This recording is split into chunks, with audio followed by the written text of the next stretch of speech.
সম্মানিত ভিউয়ার্স আসসালামু আলাইকুম। আশা করি সকলে ভালো আছেন। আলহামদুলিল্লাহ আমিও অনেক ভালো আছি। তো যারা একতলা বাড়ি নির্মাণ করবেন তাদের জন্য আজকের এই ভিডিওটা।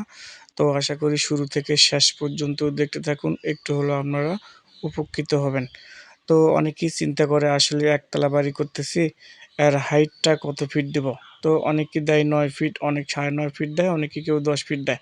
তো আমার মতামতে আপনারা যদি একতলা বাড়ি নির্মাণ করেন, কলম দিয়ে করেন আর ব্রিক ফাউন্ডেশন দিয়ে করেন, তো এটা আসলে সর্বোচ্চ চেষ্টা করবেন হাইটটা ১০ ফিট দেওয়ার জন্য।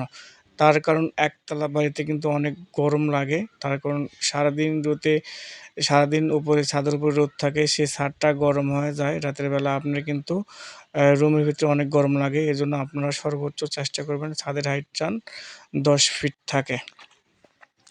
তো ছাদের হাইটটা ১০ ফিট দিলে আপনার কিন্তু একটু হাইটটা বেশি হবে, একটু ভিতরে গরম কম লাগবে।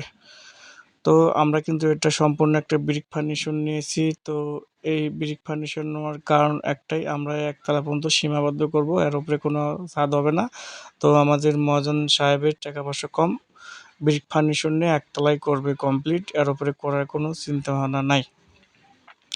তো আসলে একতলা বাড়ি ব্রিক ফার্নিশন দিয়ে করা অনেক ভালো। তো যারা কলম করে করবেন ভবিষ্যতে তারা অবশ্যই ২-৩ তলার ফার্নিশন দিয়ে করবেন। তাহলে হয়তোবা ব্রিক ফার্নিশনের প্রয়োজন হবে না। তো আশা করি সবাই ভালো থাকবেন।